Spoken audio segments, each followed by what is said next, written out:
નમસ્કાર. ગુજરાતમાં સરકારી નોકરીની તૈયારી કરનારાઓ માટે એક બહુ મોટા સમાચાર છે. ગુજરાત ગૌણ સેવા પસંદગી મંડળે એટલે કે GSSBએ વર્ગ 3ની એક જંગી ભરતી બહાર પાડી છે. તો ચાલો આ આખી જાહેરાતને એકદમ સરળ ભાષામાં સ્ટેપ બાય સ્ટેપ સમજી લઈએ. ઓકે, તો આપણે આને કેવી રીતે સમજવાના છીએ? સૌથી પહેલાં તો આ ભરતી કેટલી મોટી છે એની વાત કરીશું. પછી ગ્રુપ એ અને ગ્રુપ બીમાં કઈ કઈ પોસ્ટ છે એ જોઈશું. ખાસ કરીને જુનિયર ક્લર્કની જે તક છે એના પર ધ્યાન આપીશું. એ પછી અરજી ક્યારે અને કેવી રીતે કરવાની છે એની માહિતી લઈશું. અને છેલ્લે ફોર્મ ભરતી વખતે કઈ બાબતોનું ખાસ ધ્યાન રાખવું એ પણ જાણીશું. ચાલો શરૂ કરીએ. તો સૌથી પહેલાં વાત કરીએ આ ભરતીના સ્કેલની. આ જાહેરાતને આટલી બધી ચર્ચામાં કેમ લાવી છે? કારણ કે આ ખરેખર એક બહુ મોટી ભરતી છે. આંકડો જુઓ, કુલ 5370 જગ્યાઓ. હા, 5370. ગુજરાત ગૌણ સેવા પસંદગી મંડળે આટલી બધી વર્ગ 3ની જગ્યાઓ માટે એક સાથે એક જ સંયુક્ત સ્પર્ધાત્મક પરીક્ષાની જાહેરાત કરી છે.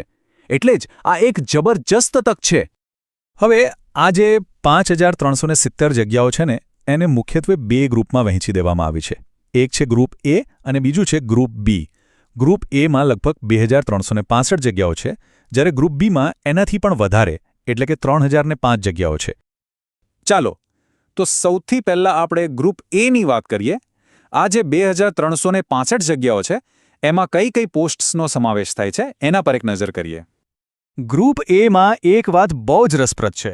તમે જુઓ, આમાં એક જ પોસ્ટ એવી છે જે લગભગ બધી જ જગ્યાઓ રોકી લે છે. એ છે મહેસૂલી ક્લાર્ક એટલે કે રેવન્યુ ક્લાર્ક. આખા ગ્રુપ એમાં સૌથી મોટો હિસ્સો આ જ પોસ્ટનો છે. અહીંયા આપણે ચોક્કસ આંકડાઓ જોઈ શકીએ છીએ. જુઓ, મહેસૂલી ક્લાર્કની પૂરી 1600 જગ્યાઓ છે. એના પછી બીજા નંબરે છે સિનિયર ક્લાર્ક, જેની 503 જગ્યાઓ છે. હેડ ક્લાર્કની 134 અને સમાજ કલ્યાણ નિરીક્ષકની 125 જગ્યાઓ પણ છે. પણ સ્પષ્ટ છે કે જે લોકો રેવન્યુ અને સિનિયર ક્લાર્કની તૈયારી કરે છે એમના માટે તો આ ગોલ્ડન ચાન્સ છે.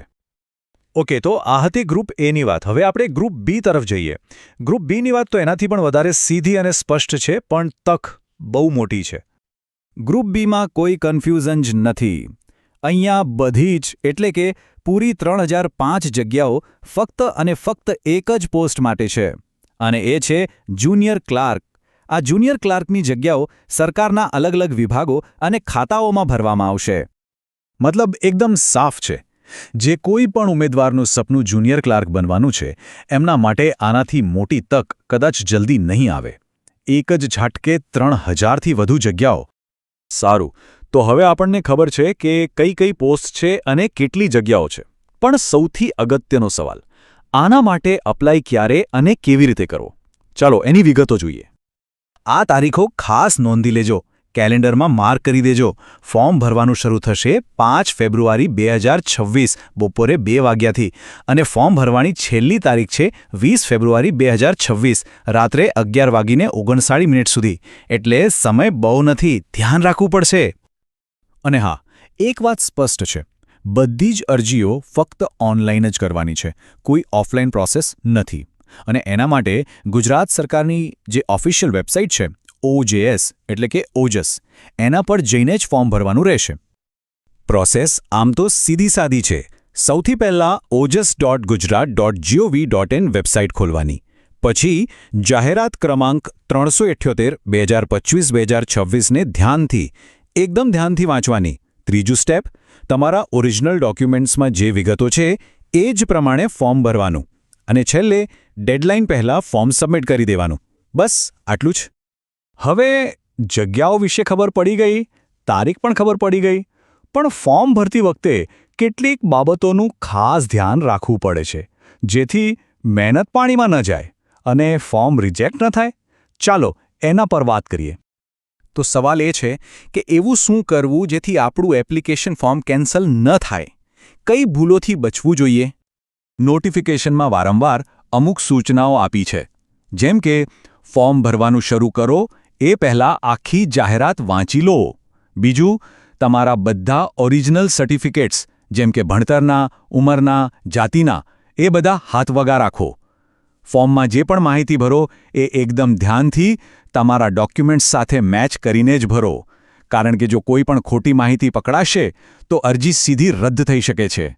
અને હા, તમારો જે મોબાઈલ નંબર આપો એ ચાલુ રાખજો, કારણ કે બધા અપડેટ્સ એસએમએસથી એના પર જ આવશે.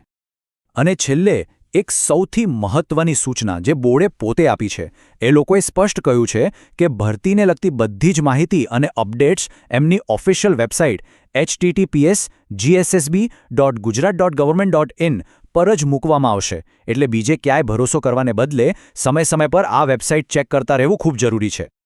તો 5370થી પણ વધુ સરકારી નોકરીઓની તક સામે ઊભી છે. બધી માહિતી હવે આપણી પાસે છે, પણ છેલ્લો અને સૌથી મોટો સવાલ એ જ છે કે શું ઉમેદવારો આટલી મોટી તક માટે તૈયાર છે?